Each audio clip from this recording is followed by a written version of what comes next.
My name is Linda, and for 35 years, I made other people's weddings beautiful. I used to be a wedding planner in Chicago, the kind that people called when they wanted things just right. Lace in the winter peonies, in spring rooftop vows under a watercolor sky, I knew how to make a moment unforgettable. After my husband passed away, I stepped away from the business.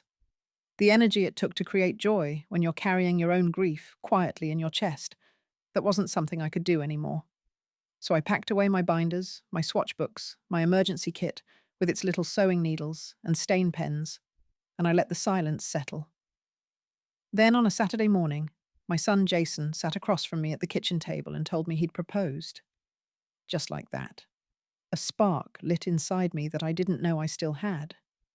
My baby boy was getting married, and for the first time in years, I felt something like purpose return. I smiled so hard my cheeks ached. There was this warmth that bloomed in my chest. Not just happiness for him, but the sense that maybe, just maybe, I could be part of something again. Weddings were never just events to me. They were stories, emotions, and futures being promised out loud. I imagined walking beside Jason during a venue visit, helping him pick out centerpieces, maybe even stitching something sentimental into his bride's dress. I pictured using the contacts I still had, the small miracles I could pull off even now. After years of planning for strangers, this was finally personal. It wasn't about control. It was about love. It was about feeling needed, feeling useful in a way I hadn't in a long time. There's a certain kind of stillness that lives in a widow's home. You don't notice it until joy walks in and shakes the dust off your soul. Jason's news didn't just give me something to look forward to. It gave me a way back to who I was before the quiet settled in. I wasn't just his mother.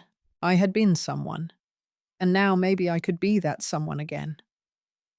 The morning after Jason told me he was engaged, I couldn't help myself. I pulled out one of my old notebooks, the ones I used to carry everywhere, and started jotting down a few ideas. Not plans, not decisions, just thoughts, color palettes that worked well in full vendors. I still trusted simple ways to keep things elegant without going overboard. Later that week, over tea in my sunlit kitchen, I gently mentioned it. I told Jason I still had a few contacts who could help if they were looking for vendors. I said it casually, like it wasn't the first thing on my mind every morning since he'd told me. He looked at me not directly and said Haley already had someone in mind. She followed a planner on Instagram who did these modern minimalist weddings. He added that Haley wanted things to feel current, fresh more them. I nodded slowly, trying to match his tone. I said I understood that I wasn't trying to take over, that I'd just love to help, even in the smallest way. I smiled while saying it, but my chest had already started to tighten. Jason hesitated then. He scratched the side of his neck and shifted in his seat like he was preparing to say something that didn't quite belong in the air between us. He said quietly, "Haley, I thought it would be best if I just stayed in my lane." For a second, I didn't process it. It sounded like something from a reality show, not a sentence meant for me. I actually asked him to repeat it, hoping I had misheard. "Stay in your lane?" That's what he said. Haley thought it would avoid confusion, keep the process smooth. I sat there frozen, my smile still plastered on like it hadn't gotten the message yet. My son had just repeated a line that turned all my joy into shame. Not from himself, but from the woman he planned to build a life with, and he didn't push back. He tried to soften it, saying Haley didn't mean it in a bad way. Said she just wanted clarity, clean lines, no mixed signals. I nodded again, not because I agreed, but because I didn't know what else to do with the sharp thing that had just lodged itself inside me. Later that evening, I stood in my bedroom staring out at the dimming sky. The folder I had made lay unopened on my desk. I hadn't even gotten a chance to show it to him. I kept telling myself it was just a misunderstanding. Haley was probably stressed, that Jason didn't know how to balance two women who both meant something to him. I wanted to believe that this wasn't the start of a pattern, but deep down I knew. That sentence kept ringing in my ears. Stay in your lane. as if I were a car drifting where I didn't belong, as if I hadn't spent decades helping other people create memories, as if I were supposed to fade politely into the background while strangers took over the role I had waited years to play. The irony stung. I had helped brides who barely knew me plan their dream weddings, and here I was told to sit out the one that should have meant the most. I didn't cry that night. Not really.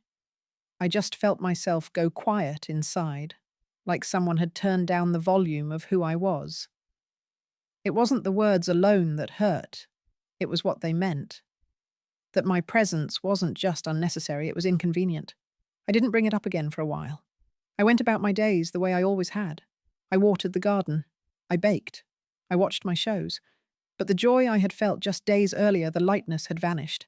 I started second-guessing everything. Was I too eager? Had I overstepped? Maybe it was my fault. Maybe I was holding on too tightly to a role that no one asked me to fill. But then I remembered the look in Jason's eyes when he told me the news. The pride. The excitement. That hadn't been fake. That had been real. Somewhere between that moment and now, something had shifted. And I wasn't the one who had moved. There's a particular kind of heartbreak that doesn't come with shouting or slammed doors. It's the quiet kind. The kind that settles in your bones and makes you question if you were ever truly seen at all. Stay in your lane. I kept hearing it in my head, looping like a bitter refrain. It wasn't just a rejection. It was a redefinition. From the mother of the groom to a background figure. From helper to hindrance. From value to complication. And the worst part, it had come not with cruelty, but with a smile. Polite, firm, final. The invitation came as a surprise. Haley had sent a group text inviting me, her mother, and a few of her friends to a casual brunch downtown. She called it a wedding vibe session, said it would be low-key, just ideas and inspiration over mimosas and avocado toast. I told myself this was a good sign. Maybe she was softening. Maybe this was her way of including me. So I dressed nicely. A pale green blouse with a silk scarf and a pair of pearl earrings that used to be my husband's favorite. Before leaving, I slipped a folder into my purse. Inside were a few pages I'd printed out, elegant table settings that photographed well in natural light, a list of reliable vendors with proven track records, and notes on how to make outdoor ceremonies feel intimate without breaking budget. Nothing pushy, just a quiet experience offered gently. The restaurant was one of those new places that looked like a Pinterest board, all white tile brass accents and overpriced pastries. When I arrived, everyone was already seated. Haley was at the center, flipping through her phone, her friends laughing softly. Her mother, Pamela, gave me a quick nod and a smile that didn't reach her eyes. I said hello, pulled out my chair, and ordered a tea. I waited, listening, smiling politely, waiting for a natural moment to join in. Eventually, someone mentioned color palettes, and I took a breath. I said I'd brought a few things in case they were still brainstorming. I opened the folder just a few inches and offered it lightly. Haley barely glanced at it. She waved her hand like she was swatting away a gnat and said, "We're going for something more aesthetic." Her voice trailed off on that last word, like it was supposed to mean more than it did, like it was code for something I wasn't part of. Pamela chuckled and muttered under her breath, not quietly enough. "I told you she'd bring something." One of the girls across the table let out a soft laugh. Haley added that they weren't really doing traditional, that they were trying to keep it fresh and elevated. She said they were thinking of neon signage and disco balls, inspired by a planner from LA who specialized in immersive, Instagram-worthy experiences. Another girl chimed in. "Weddings are more curated now. It's not about sentiment, it's about storytelling," she said, as if I hadn't spent 3 decades building entire careers out of exactly that. I nodded and closed the folder. My hands stayed on top of it for a beat too long. I told them, "Of course it's your day," and smiled the kind of smile you use when you're swallowing something sharp. No one asked to see what I brought. No one asked me anything at all. I sat quietly sipping my tea, pretending the burn was from the heat, not my throat closing in. They chatted about venue tours and hashtags about mood boards and TikTok trends. I listened like a ghost at the edge of a memory, unsure if I had ever really belonged in the first place. And just before we left, Haley turned to me and said with syrupy politeness that she appreciated my excitement, but they already had a clear direction. "We're just trying to make it modern and memorable," she said.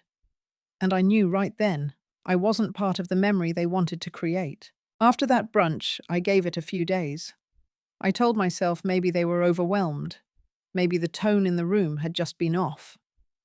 I decided to try again something small, quiet, helpful.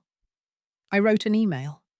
I included a short list of vendors I trusted, florists, who always delivered on time, a photographer I had worked with, who knew how to capture real emotion, and a seamstress who still did hand-fitted gowns. I ended it with one line, only if it's helpful. "Wishing you both a joyful planning process. Love, Mum." I reread it 3 times before sending. It wasn't pushy, it was respectful. It was me trying one more time to show I was here if they needed me. Days passed. No reply, no thank you, no acknowledgement, not even a thumbs up from Jason. A week later, I packed a small box of Jason's childhood things. His first Halloween photo, still wearing that little lion costume with the crooked tail. A faded baseball cap from Little League. His first drawing of a wedding, just stick figures and hearts. But I'd kept it all these years. I thought maybe these could be used for the reception, maybe a table of memories. When I knocked on their apartment door, Haley opened it. She smiled the same practiced smile I'd seen at brunch, but it didn't touch her eyes. She asked if I needed something. I held up the box and said softly, "I thought they might want some photos, maybe for the display." She looked down at it, then said they were doing a stylized slideshow. Something digital, something more curated. She didn't take the box right away. Jason appeared behind her, rubbing the back of his neck, offering a quick, "Hey, Mum," like he'd just remembered I was coming. I handed the box to him. He didn't open it. I asked if they had picked a venue yet. Haley said yes. "A rooftop downtown, very us," she added with a little tilt of her head. I smiled and said that sounded beautiful. I mentioned the Elmwood estate as an alternative, said I knew the owners, that it had lovely lighting for photos. Haley's smile got tighter. She said it was a bit dated. They wanted to avoid anything that felt too Mum and Dad wedding. Her tone was polite, but every word was a small door quietly closing. They said they had to go. Something about a tasting. I stood in the hallway for a second too long before walking back to my car. That night, I set the box down on my kitchen table. I didn't open it again. I just sat there, letting the silence tell me what no one else would say. It wasn't a misunderstanding. It wasn't stressful. They had drawn a line, and I wasn't on the inside. The morning light spilled across the dining table, catching on the edge of a leather-bound notebook that had sat unopened for years. I ran my fingers over the soft cover, tracing the gold initials pressed into the corner. MD, my husband's gift to me back when we still believed in ceremony and handwritten plans. Inside on the first page, in his slanted, confident handwriting, were the words he'd written after Jason was born. For his day. Make it count. I read it 3 times before closing the book and setting it aside. I had already made my decision. I just needed to let the silence settle long enough to hear myself breathe. The wedding fund sat in a savings account I had guarded quietly for 2 decades. We started it with small deposits at first, then bigger ones as life allowed. Birthdays, holiday bonuses, and the small inheritances from relatives gone too soon. It was never about the money. It was about love, measured in sacrifice, in patience, in the belief that one day we would give Jason the kind of celebration we never had. But somewhere along the way, that dream got twisted. The gift we built out of hope had become an assumption, something they expected without asking, something they planned around without me. I opened the banking app and stared at the number on the screen. It wasn't just money. It was weekends, skipped vacations, postponed little choices that added up to a promise. One I could no longer keep. I put on my coat and walked to the bank. The teller was young and cheerful, with a gold bracelet that jingled every time she moved her hand. She asked if I needed help. I told her I needed to make a withdrawal and transfer most of the balance into a private account. She smiled, tapped her keyboard, and never asked why. To her, it was a transaction. To me, it was a boundary. One is long overdue. When I got home, I sat at the kitchen table with the checkbook and a blank card. I stared at the space where the amount should go. I didn't want to leave it empty. I wasn't being cruel. I just couldn't be expected to fund my own eraser. I wrote the check for $5,000. Enough for a cake. A few flowers. Just enough to appear generous without sacrificing my peace. In the card, I wrote only a few lines. Dear Jason and Haley, as you prepare for your special day, I wanted to offer a small contribution. I trust you'll make it meaningful in your own way. Wishing you joy always. With love, Mum. I placed the card and check into a pale blue envelope and sealed it. I sat there for a long time afterward, the envelope resting on the table like something sacred. I had done so much over the years by staying quiet, by keeping the peace, by waiting to be seen. But that morning, I did something else. I saw myself. And I knew in the clearest, calmest voice I'd ever heard inside me, I wasn't going to fund my own eraser. It was a Tuesday afternoon when my phone rang. I was in the garden clipping back some early spring roses, letting the sunlight and silence wrap around me. The moment I heard Jason's voice, I knew something had broken. He didn't say hello. He just said, "She's gone." I stood still, unsure what he meant, and asked who. He said, "Savannah, the planner. She took the money. The website's down. Her phone's disconnected. Everything's gone." I walked inside, sat at the kitchen table, and listened as he tried to piece it together. They had wired her $55,000 up front. She had promised full design coordination production, something out of a movie. She posted flawless reels, had millions of followers and glowing testimonials. But now there was nothing left. No contract, no refund, no wedding. Jason's voice cracked when he said it. "We've been scammed, Mum. It's all gone." I didn't speak right away. I wanted to hold him, shield him, scream for him. But instead I swallowed the ache and said I was sorry. Because I was. Not just for the money. For the lesson it costs to learn. He said Haley blamed him. That she was furious he hadn't convinced me to pay more. That none of this would have happened if I'd just covered the wedding like they assumed I would. I didn't respond to that. I just stared at the window, watching a sparrow build a nest under the eaves. The world kept moving even as theirs was falling apart. This wasn't about revenge. It wasn't satisfactory. It was grief, plain and sharp. Grief for the dream they tried to build without roots. And grief for the part of me that still wished they'd seen me before it was too late. I didn't call after that. I didn't offer advice or step in with solutions. I had already done what I needed to do, and the rest was no longer mine to carry. From a distance, I heard pieces of the fallout. The florist cancelled. The caterer pulled out. Guests began asking questions that no one could answer. Then came the whispers that the wedding was postponed, which soon turned into what everyone knew was a quiet cancellation. I imagined the conversations they were having behind closed doors. The blame passed back and forth like a hot stone. Haley was furious that Jason hadn't saved them, and Jason was too stunned to defend himself. I could have said a lot. I could have reminded them that I had offered help early, that I knew the difference between a planner with presence and one with substance. But I said nothing. There's a kind of peace that comes from not needing to be right, from not pointing out the cracks after the walls have already fallen. Instead, I poured myself a tea. I watered the plants. I sat on the porch in the evenings and let the breeze brush over me, steady and unbothered. This wasn't schadenfreude. It wasn't coldness. It was clarity. I had stayed in my lane just like they asked, and from there I watched the truth reveal itself on its own. The weeks after the wedding fell apart were quieter than I expected. Not heavy, not bitter, just still. Like the world had exhaled and left me room to finally breathe. I spent more time outside, walked to the market on Saturdays, joined a small book club I'd been circling for years, but never dared to enter. I said yes to lunch invites, even when I didn't feel quite ready to smile. One afternoon, while chatting with a woman at the library board, I mentioned my past life in weddings. Her eyes lit up. She asked if I'd ever consider teaching a class. Something simple. A one-day workshop for young couples planning on a budget. I hesitated.